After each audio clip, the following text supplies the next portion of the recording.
When I was asked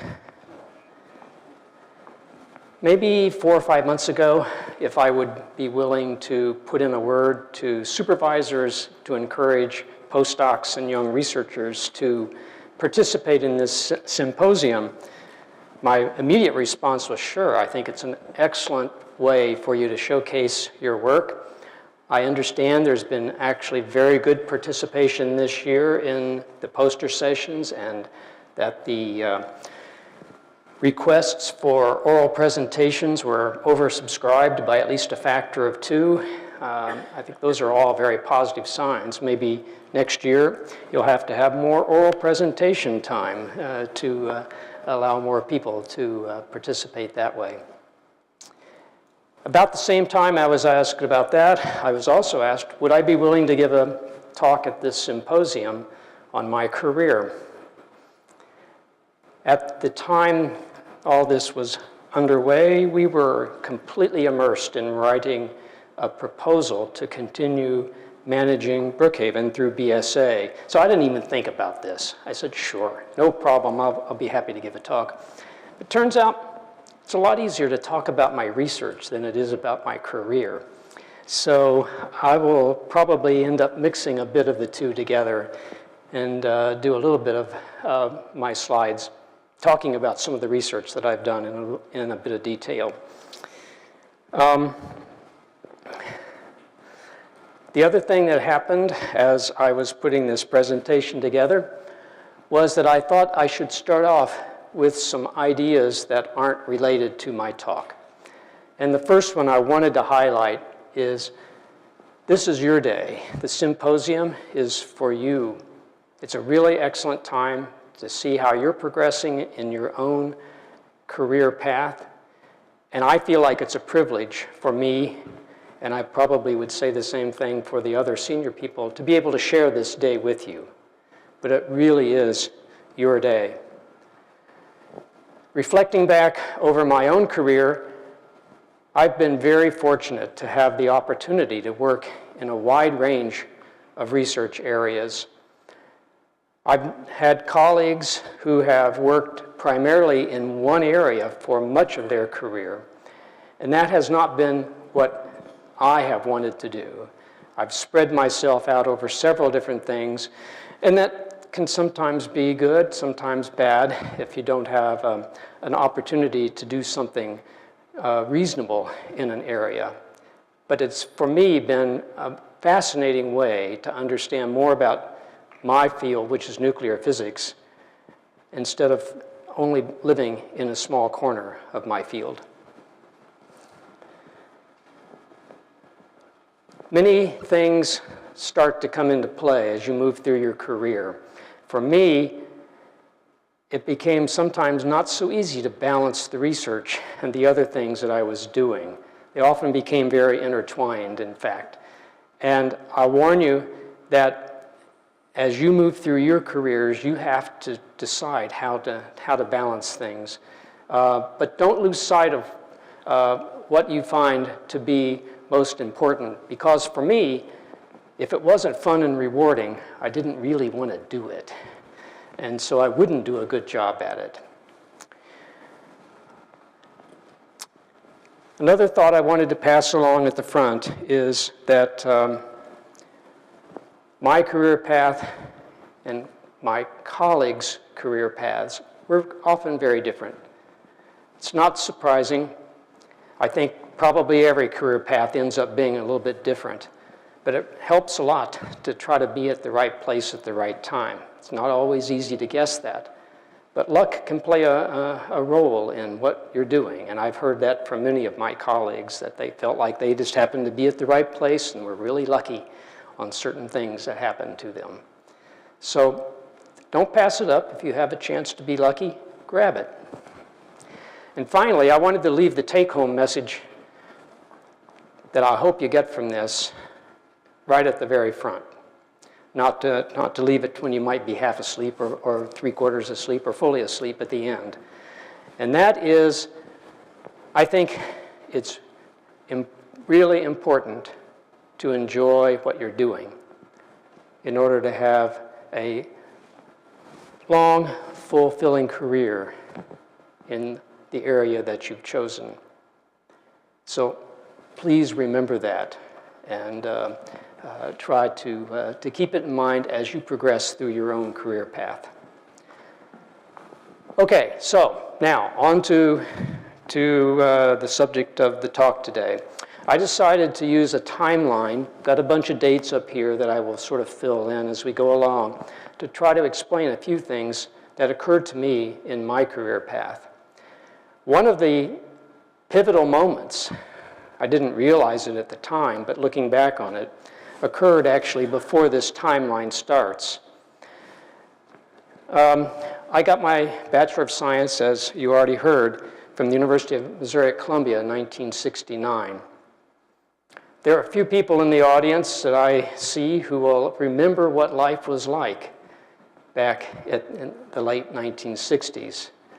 But for many of you, I'll have to say it was a very tumultuous time in the United States.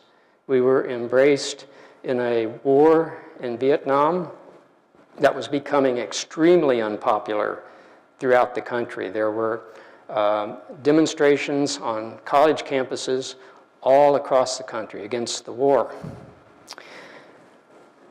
I happen to live in a relatively small town in the middle of the state of Missouri, and my draft board, like a lot of the other draft boards in the country, provided a deferment to allow you to go to the university to finish an undergraduate degree, as long as you were making good progress towards fulfilling the degree requirements. But when I graduated in 1969, in June, I got a letter from my draft board saying, congratulations, you're going to be drafted in September. And you need to report to the local induction center for a physical exam in July prior to getting drafted. So I went to the induction center along with several hundred other young men in July, took my physical exam, which involved lots of different procedures, and then sat down at the end of the day, as everyone did, with a physician to go through all the exam results, and medical history and the like. Well, it turns out that about 10 years before then, I had had an operation on my right hand to correct a problem I had, and that ended up leaving my right thumb without a joint. Had never been a problem for me. The doctor looked at that and said, you know, that makes you unfit for the military. So I ended up coming out of the exam, medical exam, with an automatic 4F deferment, which meant I was unfit for military service. So instead of going off to the military in the fall, I went off to graduate school.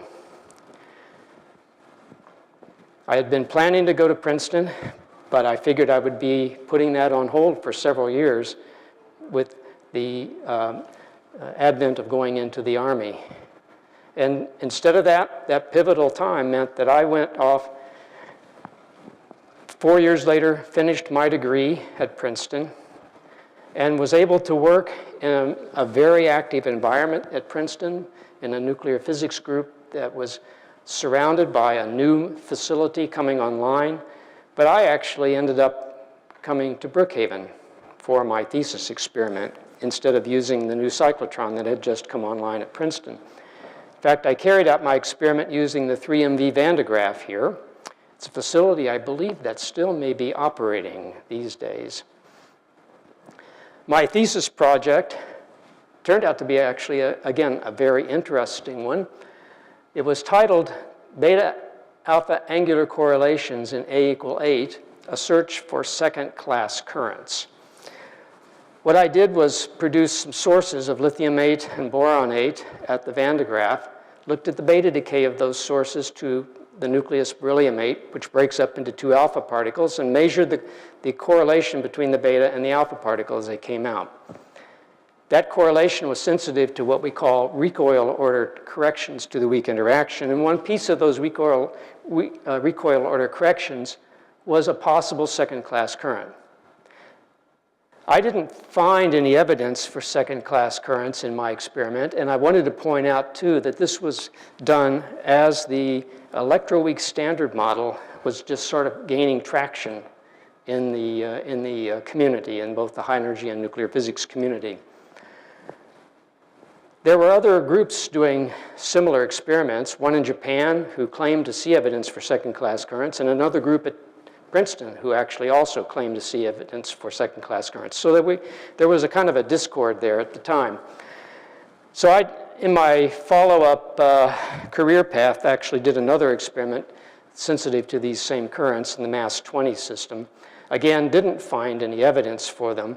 And by the time that data was published, around 1980, the groups that had seen evidence for second-class currents had retracted what they'd found and also realized they didn't actually find them, which is exactly what we expect now from the standard model, which does not allow for these kind of currents to exist in nuclear beta decay.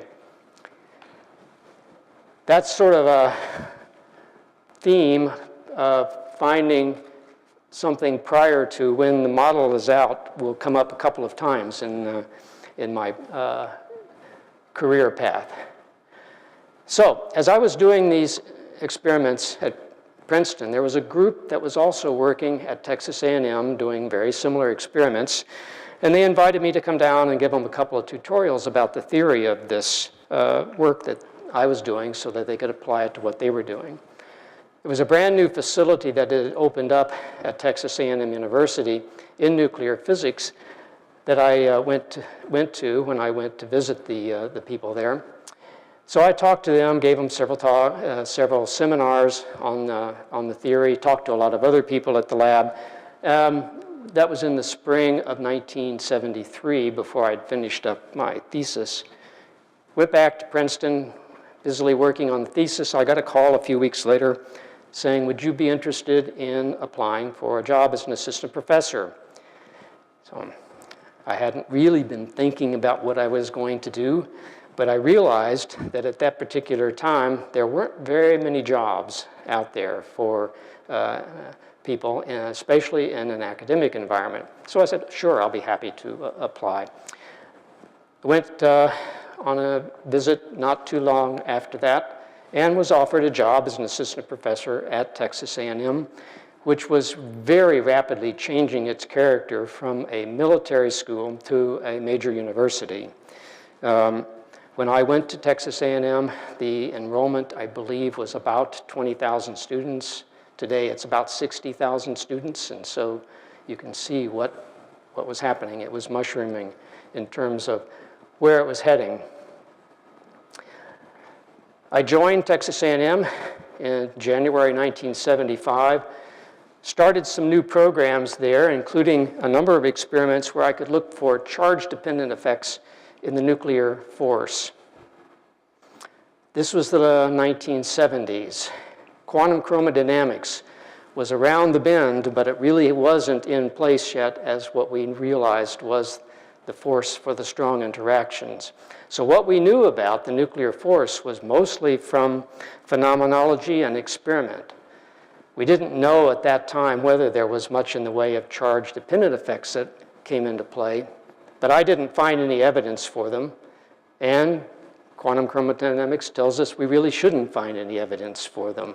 So once again, happened to be on the right side, landing on the right side of what the subsequent theory suggested.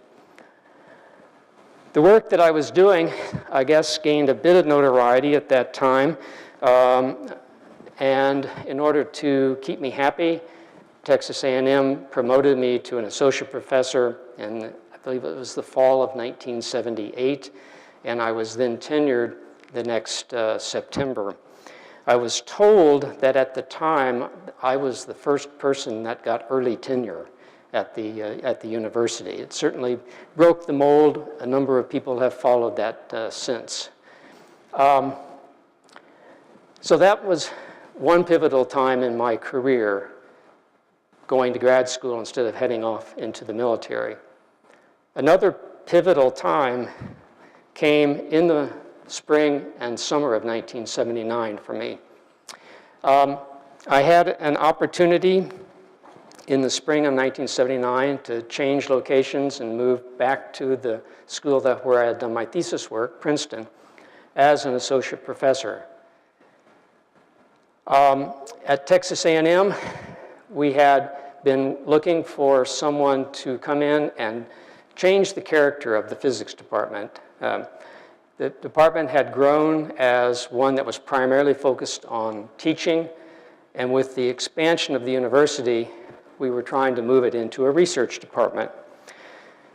So there was a bit of frustration there on my part, because in 2 years we'd been searching for a department head. We'd found several really good candidates, but no one who had agreed to come.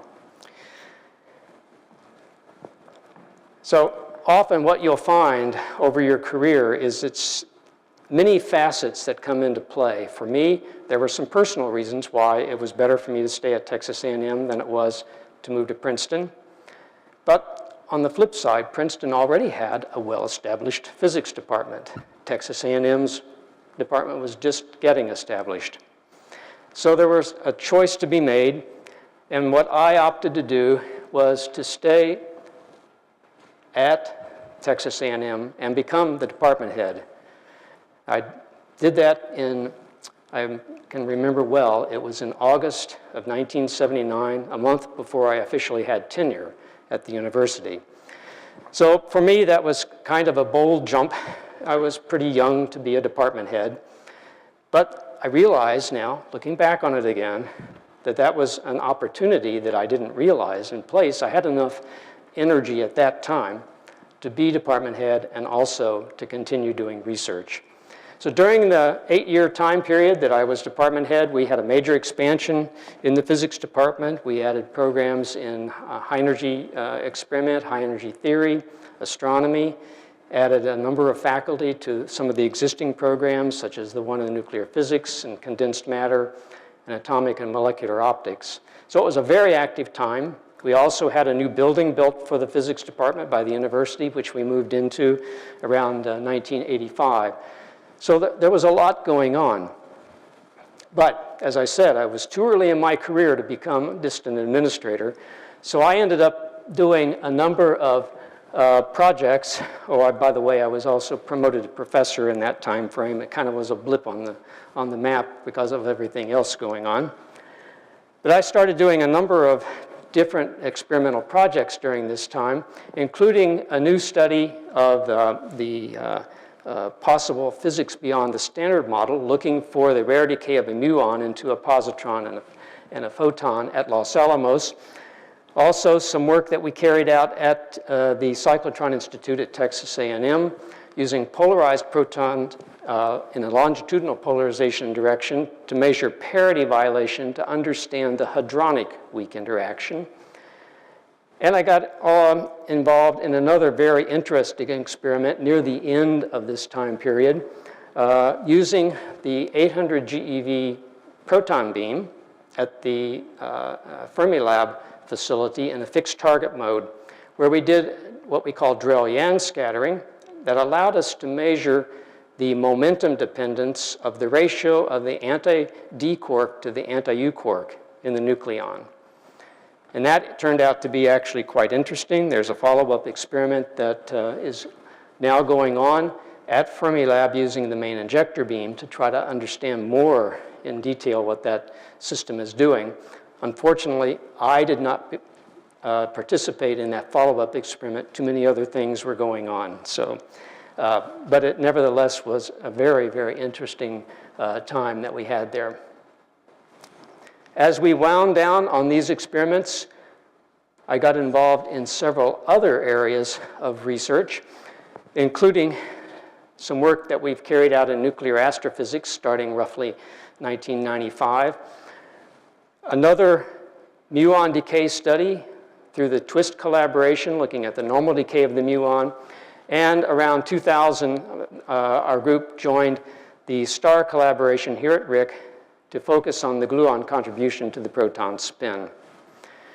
So I wanted to talk a little bit about two of these areas, give you a little bit more background and detail about them, starting with the work that we did in the TWIST collaboration, and then also about some of the work we're doing in nuclear astrophysics. In the measurements that we did for TWIST, We were looking at the normal decay of the muon into, in this case, a positron and 2 neutrinos. And one of the features about the muon decay is that it is all electroweak in its nature. And so the electroweak standard model is suited ideally to tell you exactly what it expects to happen in that decay. You can write down fairly easily what the distribution in terms of angle and energy is for polarized muons at decay, and it depends on 4 different parameters. A rho parameter, eta, C, along with the muon polarization, and delta. And the only other dependence that shows up in here is the energy fraction and the angle theta. So it's actually very simple to write this down. Of course, you have to modify it a bit because of radiative corrections, but we know how to do radiative corrections. That's a quantum electrodynamic effect, and we know how to do that well. And in fact, they're well known for this system now to an order that was much better than we needed for our results. If you go back a step before the standard model was put into play, you will find that there's a general way you can write down what the matrix element is for this muon decay that actually involves scalar, vector, and tensor possible components and both left and right-handed particles. So you count up, there are, as you can see down at the bottom, 12 different couplings that can come in. What the standard model told us was that essentially all of those are 0. Only one is non-zero, and that's the left-handed vector coupling, which should be uniquely 1. That's the standard model prediction. All of these other couplings that are allowed do not contribute, again, according to the standard model. And indeed, experiments that had been done prior to our work agreed with that. They showed limits for all of these terms except for GVLL that were consistent with 0. Another way to look at this is you can write down in terms of these extended set of couplings what the parameters rho, eta, xc, and xc delta should be. The leading term is the standard model prediction, and the rest of these will all disappear if the standard model is correct. So consequently, in a muon decay, you should find rho to be 3/4, eta 0, the product p mu xc to be 1, delta to be 3/4, and if you calculate p mu xc delta over rho, it should be identically 1. And indeed, all of the results that have been determined up till then agreed with the standard model to roughly a part in 1,000. What we wanted to do was to go another order of magnitude improvement in these coefficients because there was a chance that we might find some new physics beyond the standard model in that set of measurements. Indeed, at the time we started this, there were several extensions to the standard model that were out there that would predict changes in these coefficients at that level. One possibility is that we could have some right-handed muons as a part of the mix. But even more enticing at that time were what we called left-right symmetric models, which predicted that there were both left-handed and right-handed currents. Left-handed currents mediated by the vector bosons, the W boson that we had already observed. Right-handed currents would be mediated by a much heavier right-handed boson, which we hadn't been able to observe. So by combining results for rho, if it differed from 3/4, we got a coupling constant for this left-right symmetric combination. And by looking at p mu xc and having it differ from 1, we could get information about the mass of the right-handed bosons if they existed. Or looking at it the other way, you can set limits on what those quantities would be. We carried out the experiment going up to Vancouver at the Triumph Laboratory and used the 500 MeV proton beam that they've had available there for many decades now to make pions in a carbon production target. And we chose positive pions so that we would get positive muons to look at in our detector system, thereby not having to worry about muon capture coming into play, which negative muons would produce. So the positive pions that are produced in this carbon target would drift to the surface. A lot of them would come right up to the surface and then decay, producing what we called a surface muon beam. And that beam had the property of being well-defined in energy and momentum for the muon and also completely polarized because of the helicity constraints in the pion decay. With the neutrino and the muon going back to back, their helicities were exactly opposite to each other. And for the neutrino, its helicity is completely aligned with its momentum, and that meant this one was completely aligned with its momentum as well. We captured the muons through a beam line where we could separate them out from other stuff that came out of the target, and then they were focused into our spectrometer here. One of the central elements in this experiment was whether or not these muons would suffer depolarization as they went into this spectrometer, because they would come through different fringe field angles as they came in if they weren't along the central axis. And so we had a little detector that we put in here we called a time expansion chamber that actually in many ways saved the day for this experiment, because it allowed us to check that depolarization effect, which was one of the major uncertainties that we had and other groups had had in doing these experiments in the past.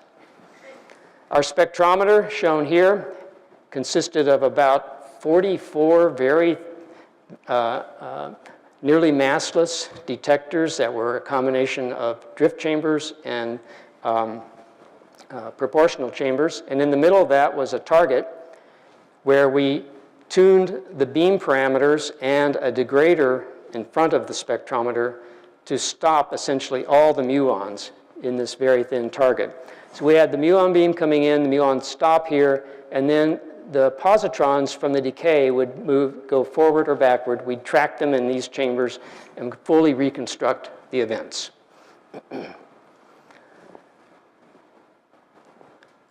With the beam of muons at Triumph, we could easily get counting rates that gave us very, very good statistical precision in a matter of days on this experiment. But it wasn't the statistical precision that was the problem. It was all of the potential effects that we called systematic effects in the experiment. That's where we spent all of our time in this particular measurement. That was key to this. And we also found a key, which was that we could use a blind analysis where we didn't know what the answer was from our analysis, because we'd offset it when we did the analysis from what we might have guessed the answer to be, and we didn't know what that offset was until we decided that we were done with the analysis. So all of this said and done, we published our final results from this experiment in 2012. We improved by an order of magnitude or a bit better the precision in all these variables. Excellent agreement with rho from the standard model. Good agreement with P mu C, and agreement at the level of about 1.5 sigma for the delta parameter. 1.5 sigma is not enough to claim that we see a deviation. This meant we probably didn't find all of the systematic effects properly that we had in the experiment. So from this, we cannot claim any breakdown of the standard model. We're still looking for where that might occur. I think the expectation is it's somewhere out there. We just haven't found it yet. So I wanted to switch, and I'm going to have to watch the time, gears to the other part of the research that I have been doing over the last roughly 20 years, and that's work in nuclear astrophysics, which is perhaps something fairly different than most of you have been involved with. We know from calculations what the element distribution looked like following the Big Bang. It was almost all hydrogen, a bit of deuterium, a small amount of helium-3 and helium-4, and even a smaller amount of lithium. So this was the elemental distribution early in our universe time. We also know from astronomy, looking back at the very oldest stars we can look at, that this is what the element distribution looks like.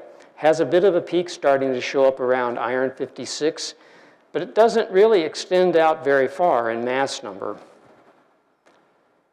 If we compare that to where we are today, this is the mass distribution in our solar system. And you can see that there's been a huge change from where we started to where we are now. And we know that that change has come through synthesizing nuclei in a number of star events. We have stars that form, stars that get disrupted, maybe supernova, new stars form, maybe up to 50 or more generations of stars have led us from here to here. So the question that nuclear astrophysics wants to address is, how does this nucleosynthesis occur? What are the sites? And can we explain these abundance patterns from the nuclear physics that goes into the nucleosynthesis? There's a lot of different mechanisms that come into play in this issue of nucleosynthesis. We have a starting point, what we call the PP chain reactions. We have cycles such as the carbon-nitrogen-oxygen cycle that come into play, and we have a lot of explosive processes. We have explosive processes where we have proton capture that occurs very rapidly, what we call the rapid proton capture process. We have explosive processes where neutron captures occur very rapidly, out very far away from the valley of stability. We have slow neutron capture processes that take place in stellar systems. We have the P process. You get the idea. There's lots of different pieces that come into play. And they involve capture reactions of charged particles, capture reactions of neutrons, fusion reactions, again, between light particles, photodissociation reactions, radioactive decay processes, electron and neutrino-induced processes. And the hook in all of this is that they occur at stellar temperatures and at stellar densities, neither of which we can really emulate in the laboratory. So, before I say how we do a bit of this, let's look in a little bit more detail. I wanted to show you the PP chain reactions because there are two things in here that I don't think a lot of people recognize that I find to be absolutely fascinating. One is that the first step in the PP chain reaction involves two protons coming together to make a deuterium nucleus. The thing that's fascinating about this is it's actually a weak interaction process. It's not in strong interaction here, it's the weak interaction, which means it's really, really slow. You don't burn hydrogen very quickly through that PP reaction. Once you make deuterium, you go actually pretty rapidly through the rest of the cycle, and you always end up in this cycle at the nucleus beryllium-8, which splits up into two alpha particles. Now, that's the other part of this that I find extremely fascinating. There is no bound mass 8 system in our universe. And because of that, we're still here. If there were a bound system in mass 8, we probably would have already used up all the nuclear fuel long, long, long ago. But because there is no bound system, it's very difficult to jump across A = 8 to make heavier nuclei. In fact, the way we predominantly make heavier nuclei is by the coalescence of 3 alpha particles together to form carbon-12. And that's, again, an extremely slow process that occurs in a star. So that's why we have our sun living for many, many, many billions of years, and the universe being around for many billions of years. So this is the primary branch that still works in the outer layers of our sun. We also have a bit of carbon in our sun, we know, and so we have some C&O cycle taking place as well. This is a much more pernicious way to burn hydrogen than the PP chain reactions. All of the reactions in these sequences go very, very rapidly compared to those slow ones that are the bottlenecks in that first set of reactions. And so this produces a lot more heat in a star than any of the PP chain reactions can produce. And it thereby takes only a small amount of carbon in the middle of a star that might be surrounded by almost all hydrogen to produce enough heat to stabilize the gravitational implosion that you have with the heat to keep it from fully imploding. And so the amount of carbon that is produced in the earliest stars was a key to whether or not they would implode to black holes or whether they would explode into supernova.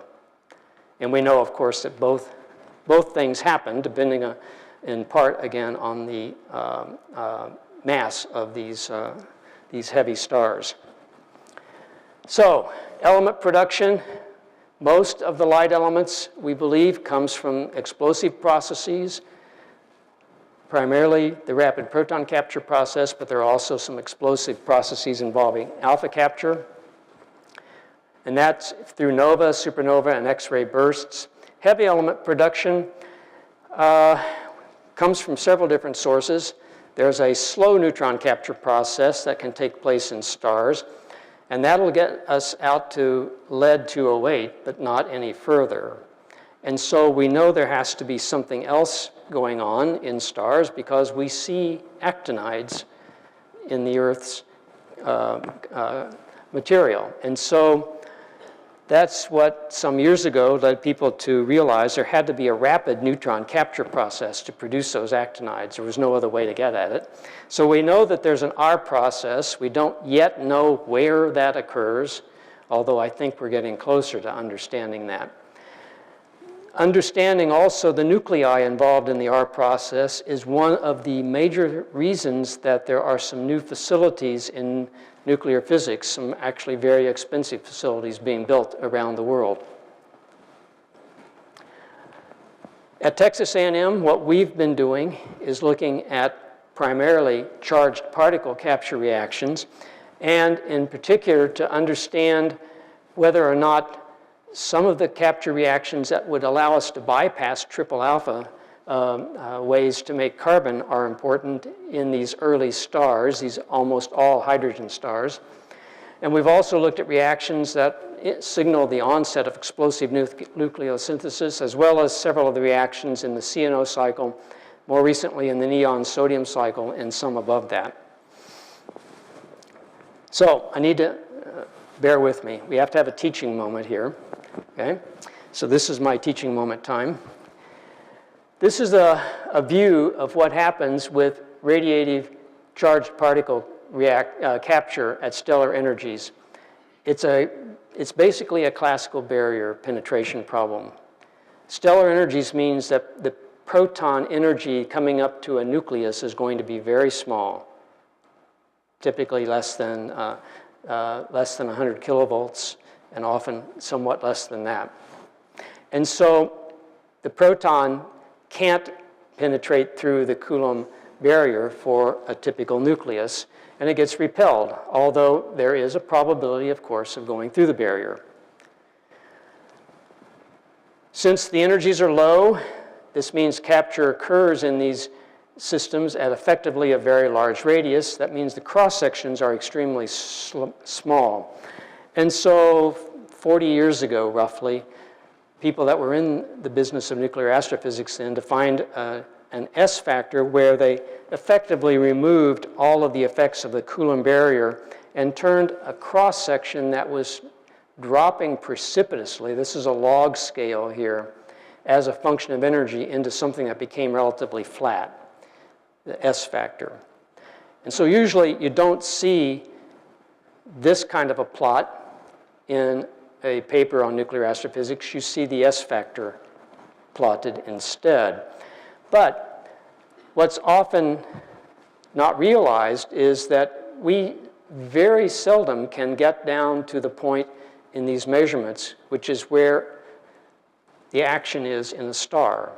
One system so far has been measured at low enough energy to get into what we call the gamma-off window. So almost always we are having to measure at significantly higher energies and then extrapolate from there to what we think is the appropriate cross-section and S factor for something in a real star. And there are three predominant ways where capture can take place for protons. One of those is through a resonance, and the parameters that are important there are the widths of the proton and gamma part of the resonance and the energy of the resonance. Another way is direct capture, where we tunnel through the barrier and emit a photon. And in that case, what's important is the size of this overlap region function. And that size is determined completely by what we call the asymptotic normalization coefficient. The shape of this is from the Coulomb interaction. The size, or the ANC, determines where this sits to map into the nuclear interior. The other way we can have a transition is what we call capture to the ground state through a subthreshold state. This actually turns out to be quite important in a few lighter ion systems, and that depends on the asymptotic normalization coefficient and the gamma width. And so two of these situations we can learn a lot about if we could understand the normalization of this shape. And that's what we were able to do. We were able to find a way using more conventional nuclear physics techniques to measure these asymptotic normalization coefficients. This is an example of a system that we've looked at rather recently, where we got information about the direct capture of a proton on the nitrogen-12 nucleus, turning it into oxygen-13. I'm not going to go through this in detail, but there are a number of previous studies that are shown here that we had done. And there are a number of reaction chains that you can see here, of which these are parts of typically. This is the set of reaction chains that would possibly allow you to bypass the triple alpha reaction to get to carbon-12. So we were trying to understand whether or not this was a viable way to do that. And it took a number of experiments to try to sort that out.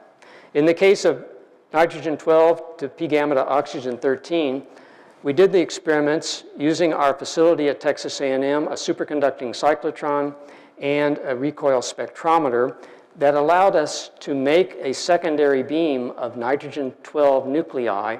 And then we did a reaction measurement with this nitrogen-12 beam out at the end of our spectrometer to transfer a proton to oxygen-13.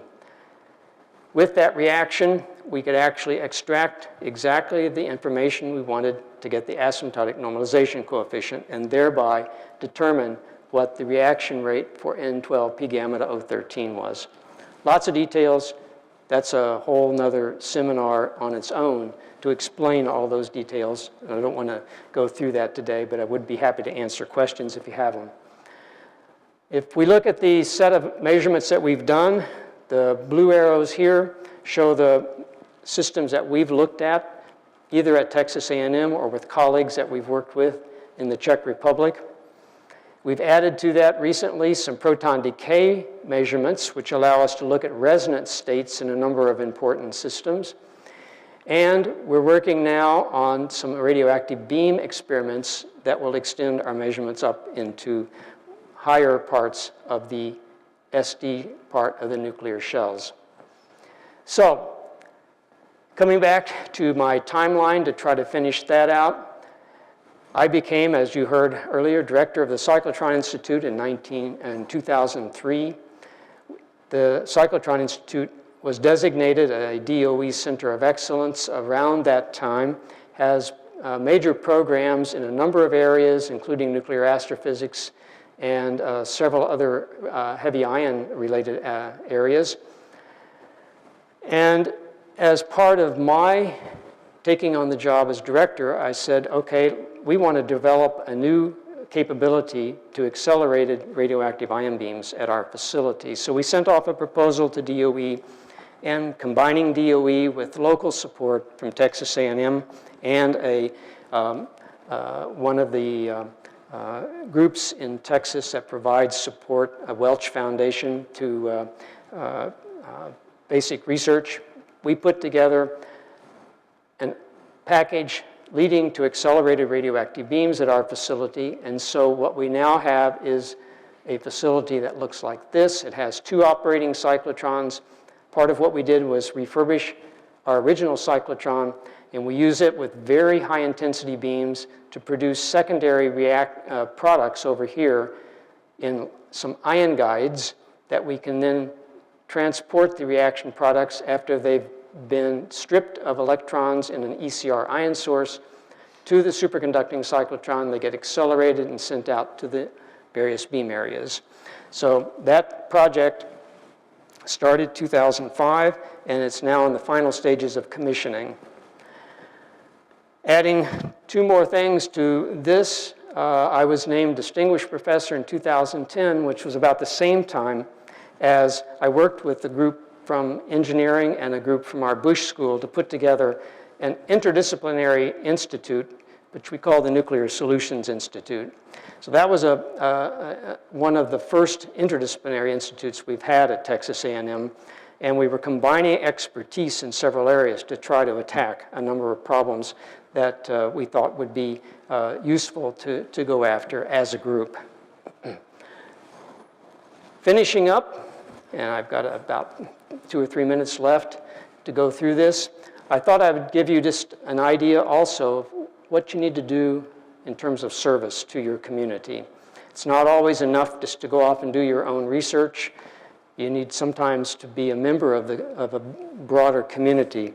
And I had that good opportunity over the years, starting when I was department head, being asked to serve on several different American Physical Society and Division of Nuclear Physics of the American Physical Society committees, working on a number of different advisory committees, and doing a number of things for the Nuclear Science Advisory Committee, which is a committee that provides guidance to DOE and NSF for the nuclear physics program in the United States. Indeed, one of my first ventures into nuclear science advisory committee work came when a member of this audience, Peter Paul, who's sitting up here, chaired the committee that led to the long-range plan for the nuclear sciences in 1989. I was a member of the working group during that period. And that plan is the one that set in stage the work that's now led to the relativistic heavy ion collider here at Brookhaven.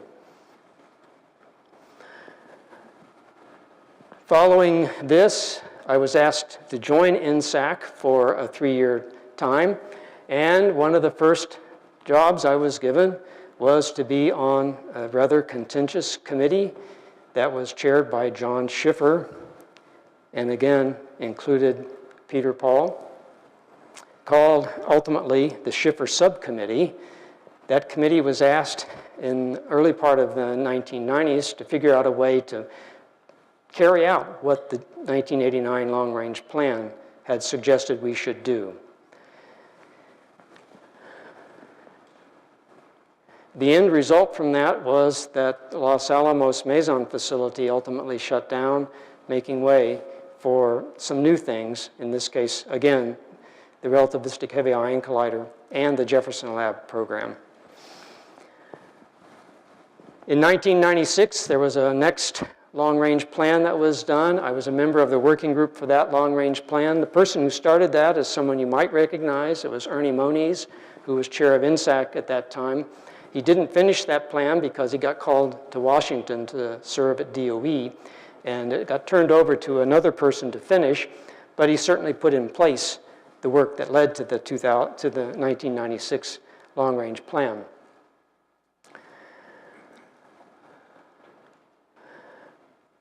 Around 2000, I don't know whether this was being in the right place at the right time or the wrong place at the wrong time, but I was elected to the executive committee of the Division of Nuclear Physics just when we were starting to work on the next long-range plan. So being a new member of that committee, I got stuck putting together one of the town meetings associated with the work that was done prior to the next long-range plan, the 2002 long-range plan, and to write a white paper in conjunction with other people at that town meeting. So I was in charge of the fundamental symmetries group for that particular long-range plan and was also a member of the working group for it. Soon thereafter, one of the charges that came out of the long-range plan was to look at the neutron science program, and in particular, the fundamental symmetries measurements that could be carried out with that program. So I chaired an INSAC subcommittee that did that. It led to the fundamental neutron physics beamline at the spallation neutron source at Oak Ridge.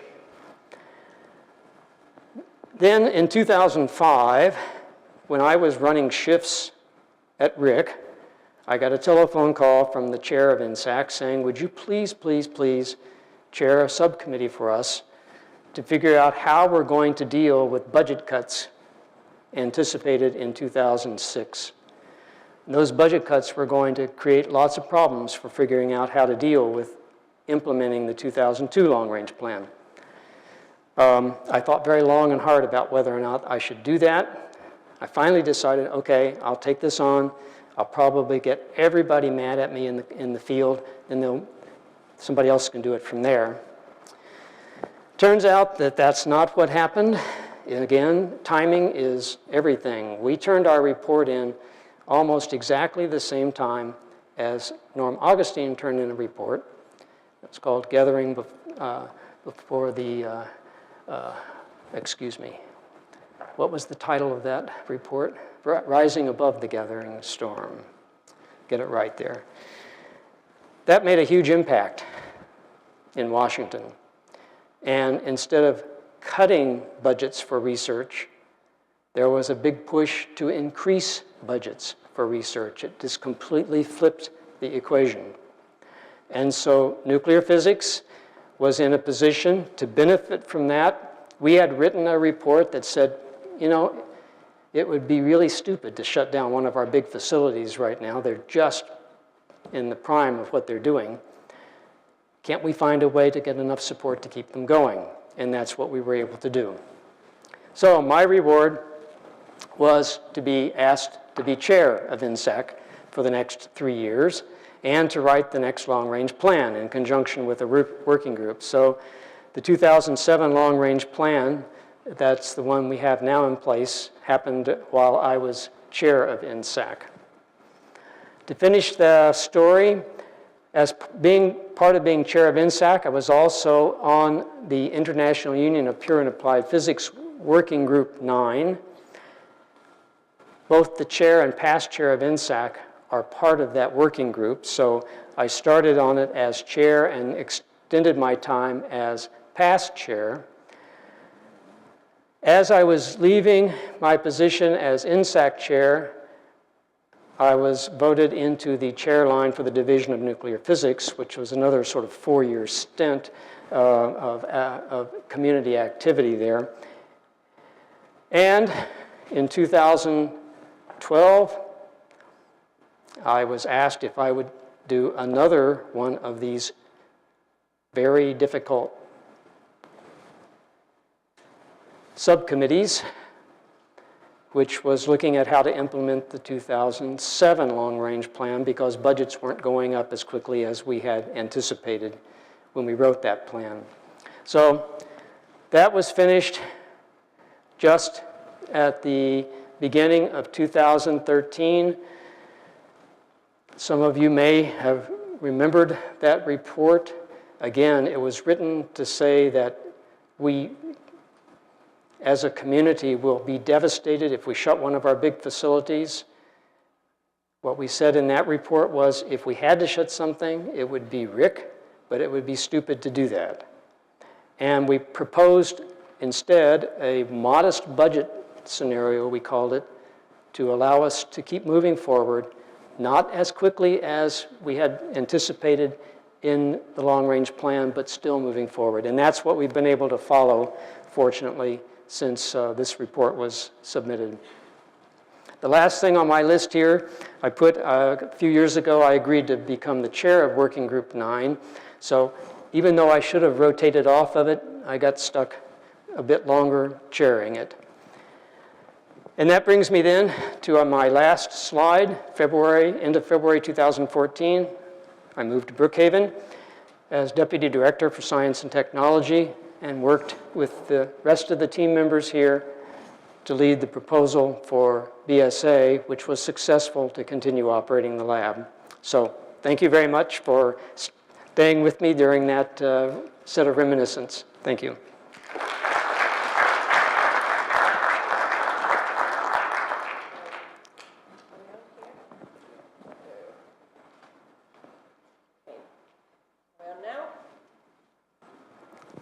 I don't think so.